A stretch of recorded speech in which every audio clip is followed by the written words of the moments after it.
The first mistake I made wasn't trusting Sarah. It was believing that 8 years of my consistency, my money, and my commitment were a worthwhile investment in her. It was a lie built on cheap wood, and I was the foreman who signed off on the faulty inspection. The sound of the doorbell ringing that Friday afternoon wasn't a chime. It was the entire structure collapsing around me. I thought I knew my wife. After 8 years of marriage, I believed Sarah and I had something real, something built on trust, shared dreams, and genuine love. We'd talked about kids early on, but Sarah always said she wasn't ready, and eventually the conversation just died. I worked long hours in construction management, building what I thought was our comfortable life together. 3 years into our marriage, Sarah quit her marketing job. She said she was burned out, wanted to focus on herself, and figure out what she really wanted to do, she explained one evening over dinner.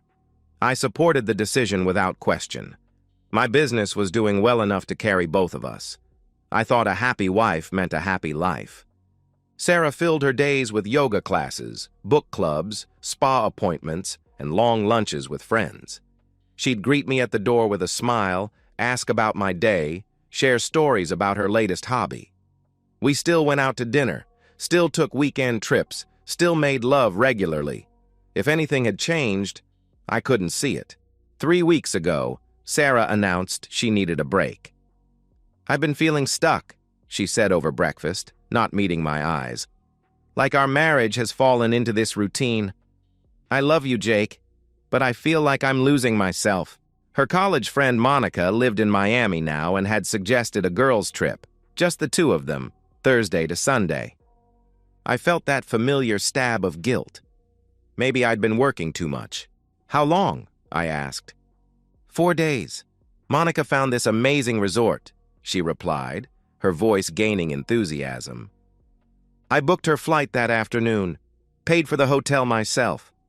Sarah kissed my forehead when I handed her the confirmation emails. "You're the best husband," she said warmly. "I'm so lucky."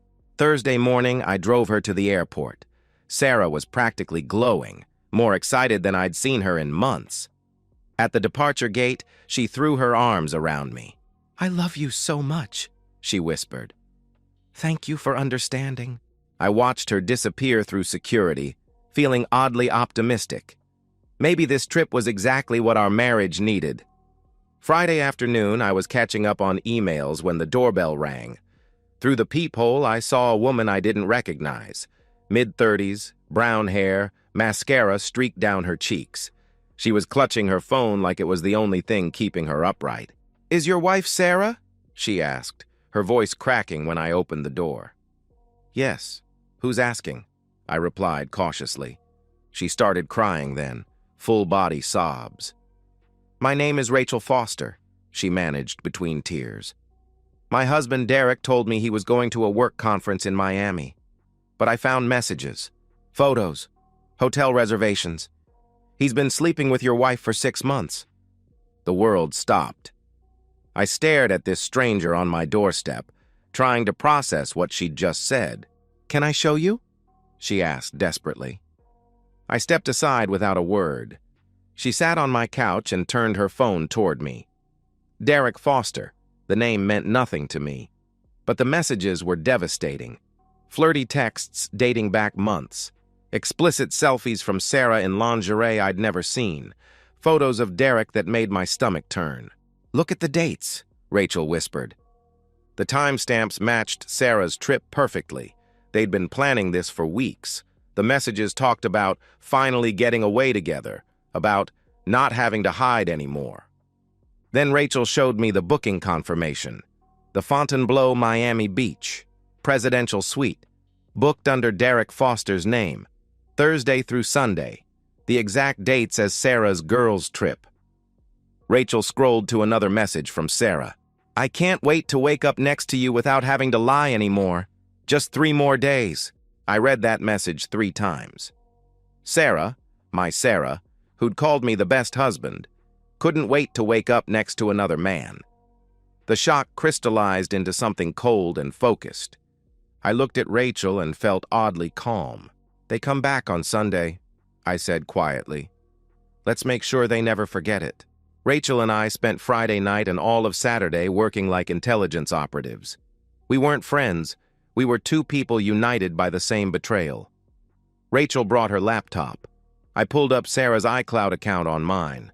She'd never changed the password from our honeymoon. Sarah Jake, 2016. What we found was devastating.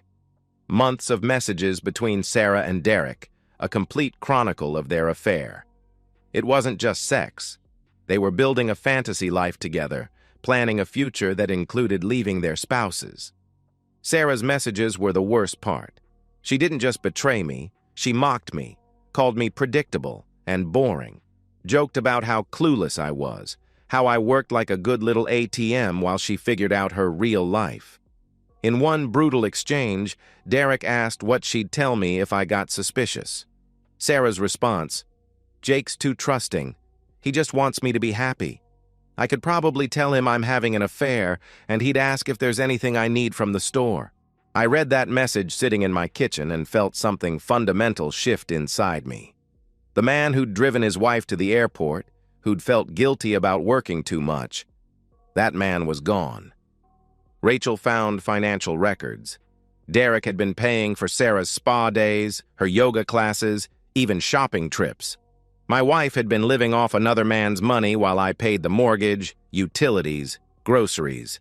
"What do you want to do?" Rachel asked Saturday afternoon, looking up from her laptop. I thought about confronting Sarah privately when she returned, giving her a chance to grovel and beg forgiveness. But I kept thinking about those messages, about how easily she lied to my face, about how she'd called me an ATM. "I'm not giving her a chance to spin this," I said finally. "I want witnesses. I want consequences that stick." Rachel nodded grimly. "Airport confrontation?" "Something better," I replied, the plan forming as I spoke. "You play along with Derek. Act like you don't know anything. I'll do the same with Sarah. Then, Monday night, I invite both couples over for dinner. They won't know the other couple is coming until they're face-to-face in my living room." "Public detonation," she said, understanding immediately. "Complete destruction. In front of family, friends, witnesses," I confirmed. I contacted a divorce attorney Saturday evening and started preparing paperwork. I quietly moved money from our joint accounts into a new account in my name only. I changed passwords on everything. I called my parents, Sarah's parents, and my two closest friends from work. Told them I needed everyone at my house Monday night for an important family announcement. Sunday morning, I cleaned the house, bought wine and appetizers for Monday's dinner party, got a haircut, went to the gym. To anyone watching, I looked like a man preparing for a pleasant evening. Inside, I was building the stage for my wife's complete downfall. I installed a hidden security camera in the living room. I wanted documentation of their faces when the truth came out. Rachel texted regular updates. Derek was acting normal, completely oblivious. 24 hours from now, Sarah's entire world would implode. She'd learn that actions have consequences, that the boring, predictable husband she'd been mocking was capable of things she never imagined. Sunday evening, Sarah's flight landed on time. I stood at baggage claim, playing the devoted husband picking up his wife after her transformative weekend. When Sarah appeared at the top of the escalator, my breath caught despite everything I knew. She looked incredible, tanned and glowing, wearing a white sundress I'd never seen before. She was radiant in the way only a woman who'd spent 4 days being worshipped by a lover could be. "Baby!" she called out, running toward me and throwing her arms around my neck, kissing me full on the lips. She tasted like lies. "How was it?" I asked, playing my part perfectly. Sarah launched into her carefully rehearsed story as we walked to baggage claim. "The resort was amazing," she gushed. "The spa treatments were life-changing. Monica and I talked for hours about life, love, marriage. I did some serious soul-searching and realized how grateful I am to have a supportive husband. I missed you so much," she continued, squeezing my arm. "Being away made me appreciate what we have." Every word was poison wrapped in silk. I nodded and asked follow-up questions about restaurants, excursions. Sarah answered with practiced ease, showing me photos on her phone. Beaches, cocktails, sunsets with Monica, all carefully curated. No sign of Derek, though I knew he was in every location, just outside the frame. At home, Sarah unpacked while I made drinks.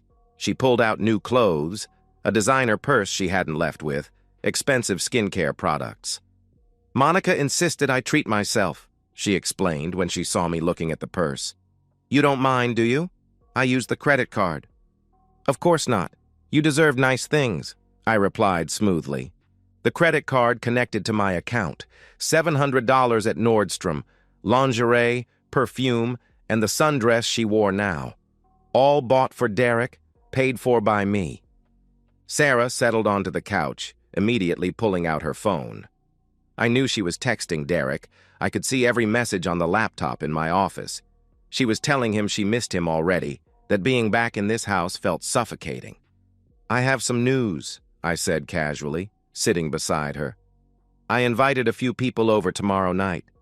Your parents, my parents, Tom and Mike from work. Sarah looked up from her phone, slightly annoyed.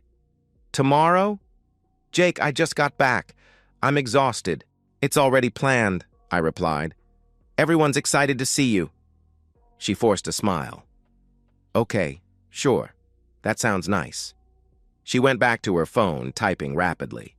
On my laptop, I watched her message Derek. Stuck doing dinner with the in-laws tomorrow. Can we meet Tuesday? I need you. That night, Sarah initiated sex. It was enthusiastic, almost performative, probably guilt or maintaining her cover. I went through with it, detached and mechanical. This woman who'd shared a bed with another man for 4 days was now whispering how much she'd missed me. Afterward, she fell asleep on my chest, completely at peace. I stared at the ceiling, feeling nothing for her. The woman I'd married was gone, or maybe she'd never existed. I slipped out of bed and checked my phone. Rachel had texted, Derek's asleep. He has no idea. Are you ready for tomorrow? I typed back, everything's set. Don't back out. I won't, she replied immediately. Time he learned what betrayal feels like. They both will, I answered. Monday morning, Sarah was in an excellent mood. She hummed while getting dressed, talked about calling Monica to plan another trip. I reminded her about dinner, mentioned I'd invited one additional couple she hadn't met, Rachel and Derek Foster. Sarah's fork froze halfway to her mouth. Foster? I don't think I know them, she said carefully. You will tonight, I replied. The trap was set. My living room had never felt so small. Sarah's parents sat confused on the love seat, her mother clutching her purse nervously. My parents occupied the couch, Mom worrying aloud about whether someone was sick. Tom and Mike stood near the kitchen with beers, exchanging glances that said they were ready for whatever was coming. Rachel sat alone in the corner armchair, pale as death in her black dress. When I'd introduced her as Derek Foster's wife, Sarah had gone white around the edges but managed to shake her hand politely. Sarah paced between the kitchen and living room, playing hostess but moving like a caged animal. Where's Derek? She asked for the 3rd time. You said 7 o'clock. He'll be here, I assured her calmly. At 7:15, the doorbell rang. Sarah moved toward the door out of habit, then froze when she realized what was about to happen. I walked past her and opened the door myself. Derek Foster stood there in pressed khakis and a button-down, holding a bottle of wine, wearing the confident smile of a man who thought he was networking. Jake? Derek Foster. Thanks for the invite, man, he said, extending his hand. Come in, Derek. We've been waiting for you, I replied, stepping aside. He entered my living room and his smile evaporated instantly. The first thing he saw was Sarah, frozen by the kitchen doorway like a deer in headlights. Then his eyes found Rachel in the corner, and all color drained from his face. I closed the door with a soft click that sounded like a gunshot in the sudden silence. Sit down, Derek, I said quietly. I think there's been some kind of mistake. he began. Sit. Down. My voice was controlled but carried enough menace that Derek sank into the nearest chair without another word. I walked to the TV and picked up the remote. My laptop was connected, the slideshow ready. Before we begin, I announced to the room, I want everyone to understand what you're about to see.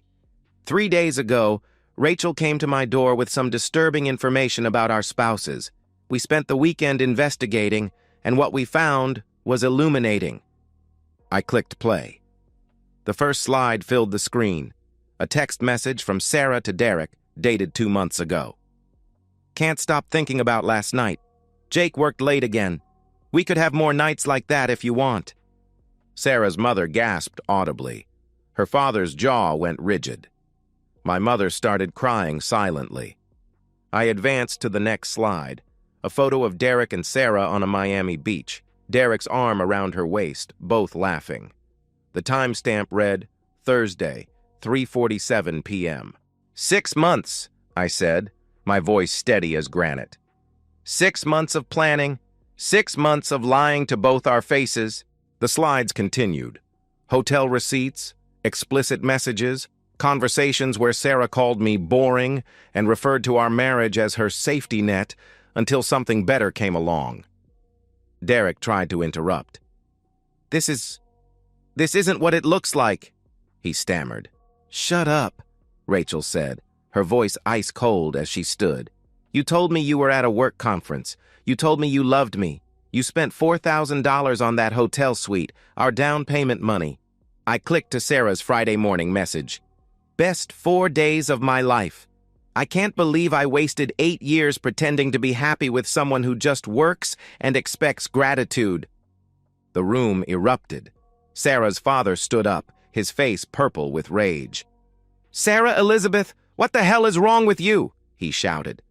Sarah finally found her voice. This is... Jake, please, let me explain. This isn't... She pleaded desperately. Explain what? I turned to face her fully. Explain how you've been f***ing another man for 6 months? Explain how you used my money to buy lingerie for your boyfriend? Explain how you called me an ATM behind my back? I pulled a manila envelope from under a couch cushion and tossed it on the coffee table. Divorce papers. Filed this morning. You'll be served officially tomorrow, but I wanted you to know tonight, in front of everyone who matters. Derek finally found his voice. Rachel, baby, I can explain, he said, turning toward his wife. Don't, Rachel replied firmly. I already sent copies of everything to your HR department. Having an affair with a married woman during a company-funded business trip violates your ethics clause. Enjoy the termination meeting. I looked around the room, meeting each person's eyes. I needed witnesses. I needed everyone who matters to know the truth before she has a chance to rewrite it, play the victim, or make me the villain in this story. Sarah looked up, mascara streaming down her face. Jake, please, we can work this out. We can go to counseling, she sobbed. There's nothing to work out, I replied coldly. You made your choice. You chose him. You chose lies. You chose to destroy our marriage for a fantasy. Now live with the consequences. I walked out to my back porch, leaving Sarah surrounded by the judgment of everyone who'd ever mattered to her. The cold night air hit my face like a blessing. My hands were shaking, not from fear, but from pure adrenaline. Inside, I could hear voices. Sarah's father demanding answers. Rachel's calm recitation of facts. My mother asking my father to take her home. I lit a cigarette, the first one in 3 years, and looked up at the stars. It was done. The controlled demolition of Sarah's life took exactly 14 days. She moved out within 72 hours, her parents arriving Tuesday morning with a U-Haul and faces like stone. Her father wouldn't even look at her while loading boxes. Her mother kept apologizing to me, saying she'd raised Sarah better than this, that she was ashamed and heartbroken. This isn't your fault, I told her mother quietly. Some people are just broken in ways that don't show until it's too late. The divorce moved through the system like a freight train. My attorney, armed with 6 months of documented evidence, destroyed every argument Sarah's lawyer attempted. She tried to claim emotional distress, citing my public humiliation of her as grounds for alimony. Her own text messages, where she'd mocked our marriage and called me a walking paycheck, obliterated that strategy. Sarah got nothing except her personal belongings and the car that was in her name. Everything else stayed with me: the house, the savings, the investments, the furniture. Derek's destruction was swifter and more public. Rachel's evidence package landed on his boss's desk Monday morning. He was terminated by Wednesday. Within a week, word had spread through their professional network. LinkedIn became a graveyard. No one wanted to hire the guy who'd blown up 2 marriages and violated his employment contract. Sarah's social circle evaporated like morning mist. Her book club friends stopped calling. The yoga studio crowd went cold. Even Monica, her supposed best friend and alibi, distanced herself once the truth came out. Turns out Monica had known about Derek the whole time, had even covered for Sarah during previous rendezvous. Sarah tried reaching out twice, once through a mutual friend, once through a desperate 2 a.m. text, both times asking for closure, for a chance to explain, to apologize properly. I ignored both attempts. There's nothing left to explain. Closure is something guilty people seek to make themselves feel better. My life became quieter but not peaceful. I threw myself into work, taking on bigger projects, longer hours. My crew respected what I'd done, but they were also slightly wary. They'd seen what I was capable of when pushed beyond my limits. Women started approaching me, at the gym, through dating apps, even at work sites.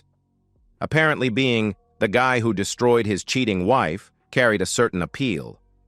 I wasn't interested. Not yet. Maybe not ever. Rachel and I stayed in occasional contact, bonded by shared experience but not friendship. She was rebuilding her life with remarkable strength, going back to school, buying a smaller house, dating again. One night she texted, "Thank you for not letting me run away from this. I needed to see his face when everything collapsed." I didn't reply. She understood why. People asked if I felt guilty about the public nature of Sarah's humiliation. The answer was no. She'd humiliated me for 6 months, every time she kissed me goodbye before meeting Derek, every time she spent my money on their affair, every time she laughed with her friends about her clueless husband. The house felt different now.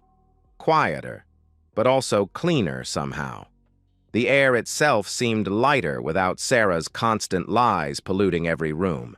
3 months after the Monday night massacre, I sat on my back porch with a beer, watching the sunset paint my backyard gold. The divorce was final. Sarah was living in a studio apartment across town, working at a call center. I thought about the man I'd been before all this, trusting, optimistic, believing in partnership and commitment. That version of Jake was gone, and I wasn't entirely sure if that was evolution or loss. Maybe both. But I was certain of one thing. I'd proven to myself that I wasn't the fool they'd thought I was. When pushed past my breaking point, I was capable of strategic, perfect revenge. 6 months have passed since that Monday night. The seasons changed from winter to spring to early summer, and life settled into a new rhythm. I've seen Sarah twice since then, both times by accident. Once at the grocery store, once at a gas station. Both times, I felt nothing. No anger, no satisfaction, no regret. Just the mild recognition you might have seeing a stranger who looked familiar. People still ask how I'm doing. The question annoys me because it assumes I should be devastated, that destroying a cheating spouse should have broken me somehow. I'm not devastated, I told my friend Mike last week when he asked. I'm not broken. I'm just different. I bought new furniture for the house, not because I needed to erase Sarah's memory, but because I wanted things that were entirely mine.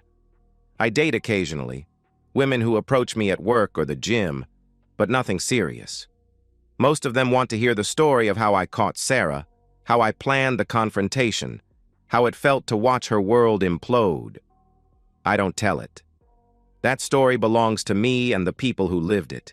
Rachel moved to Portland last month, fresh start with a new job.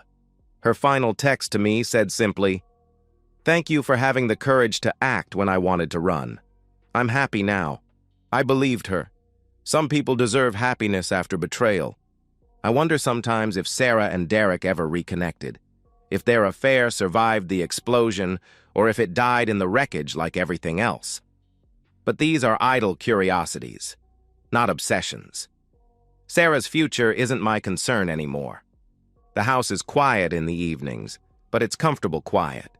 I read more now, work on projects I'd put off during the marriage years, travel when I want without negotiating schedules or preferences. I've discovered I like my own company. I've learned to trust my instincts again. Last week, a coworker asked if I missed being married. It was a fair question from someone who didn't know the whole story.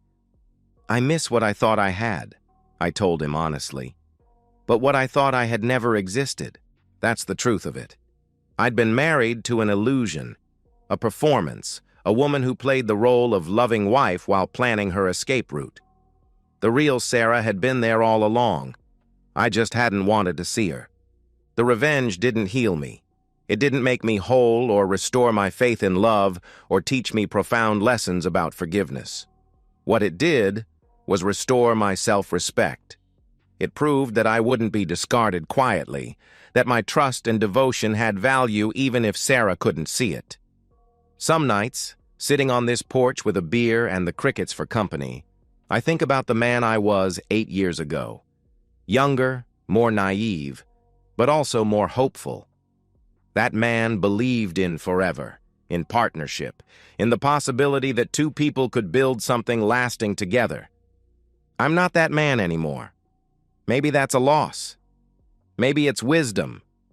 Probably it's both. What I know for certain is this. I sleep well at night. I look at myself in the mirror each morning without shame or regret. When people meet me now, they see exactly who I am. No pretense, no performance, no lies. Sarah taught me that love without honesty is worthless, that trust, once broken completely, can't be repaired, that some betrayals are so fundamental they change you at a cellular level. But I taught her something too, that actions have consequences, that cruelty has a price, that the quiet, predictable husband she'd mocked was capable of perfect, devastating justice. In the end, we both got exactly what we deserved. The difference is, I can live with what I earned.